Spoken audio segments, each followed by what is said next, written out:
नमस्कार मित्रहो. आज मी तुमच्यासाठी घेऊन आलोय सुटाबुटातला तो या कथेचा भाग दुसरा. आता अंधार चांगलाच दाटला होता. आजूबाजूला दुतर्फी झाडी होती, त्यामुळे कडाक्याची थंडी होती. दिलीपने गाडीची काच घट्ट लावून घेतली आणि तो आतमध्ये डोळे मिटून बसून राहिला. थोड्या वेळाने दिलीपने तू इथून रात्री जाण्यास का नाही म्हणालास असं विचारलं. तेव्हा तो ड्रायव्हर म्हणाला, हा एरिया खूप भयानक आहे साहेब. दिलीप म्हणाला, भयानक म्हणजे? ड्रायव्हर म्हणाला, येथं भूतं असतात. दिलीप हे ऐकून मोठ्याने हसायला लागला व म्हणाला, ये सब झूठ है माझ्या मित्रा, असं काही नसतं. त्यावर तो ड्रायव्हर काही न बोलता वेगाने टॅक्सी पळवीत राहिला. काही अंतर जाताच दिलीपने सहज बाहेर पाहिलं.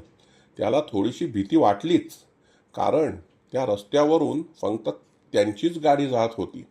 आजूबाजूला घनदाट झाडी होती. एकही वाहन दिसत नव्हतं. तरीही दिलीपने तसं दाखवलं नाही. तो तसाच बसून राहिला. काही अंतर गेल्यावर गाडी अचानक थांबली.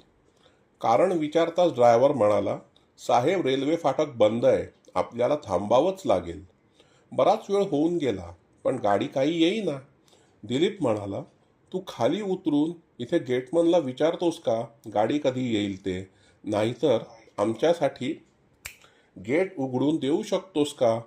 मग आम्ही जातो. यावर तो ड्रायव्हर म्हणाला, खाली उतरू नका साहेब, इथे कोणीही नाही.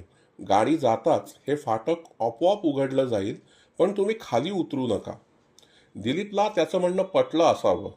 तोच अचानक ड्रायव्हर ओरडला, साहेब तुमच्याकडचा लायटर चालू ठेवा, तो बंद होऊ देऊ नका. दिलीप थोडा दचकलाच. त्याने आपल्याजवळ असलेला लायटर चालू केला. दिलीपने त्याला असं का असं विचारताच तो ड्रायव्हर म्हणाला, साहेब बाहेर बघा. बाहेरचं दृश्य पाहून दिलीपला त्या थंडीतही दरदरून घाम फुटला. त्याने पाहिलं, टॅक्सीपासून काही अंतरावर एका झाडातून एक आकृती पुढे पुढे पुढे येत होती.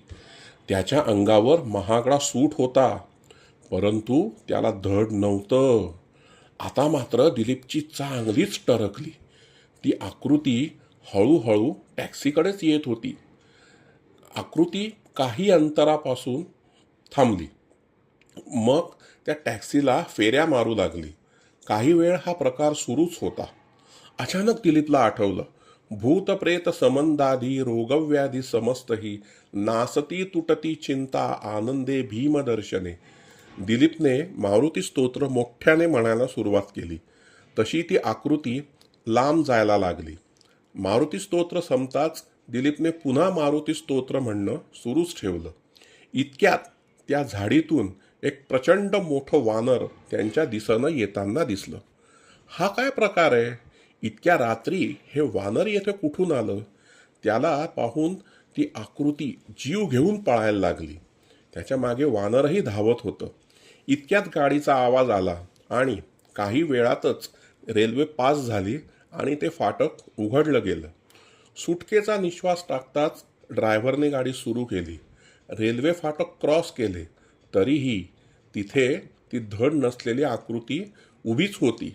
आता मात्र ड्रायव्हरने टॅक्सीचा वेग प्रचंड वाढवला, परंतु त्यानं असं पाहिलं की त्याच वेगाने ती आकृती त्यांच्या टॅक्सीचा पाठलाग करतीये. दिलीपने पुन्हा मनोमन मारुतीची आराधना केली.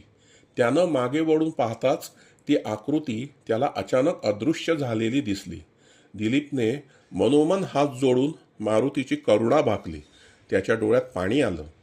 इतक्या वेळेपर्यंत गप्प असलेला तो ड्रायव्हर आता म्हणाला, साहेब आज आपला जीव मारुती रायाने वाचवला, कारण हा मानकाप्या आहे. येथे जो कोणी असतो ना, त्याची तो मान अशीच कापून टाकतो.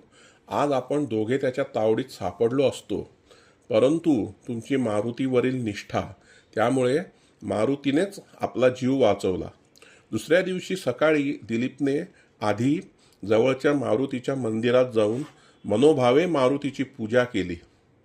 आज या घटनेला खूप वर्ष झाली आहेत, पण दिलीप आजही ही घटना विसरू शकला नाहीये.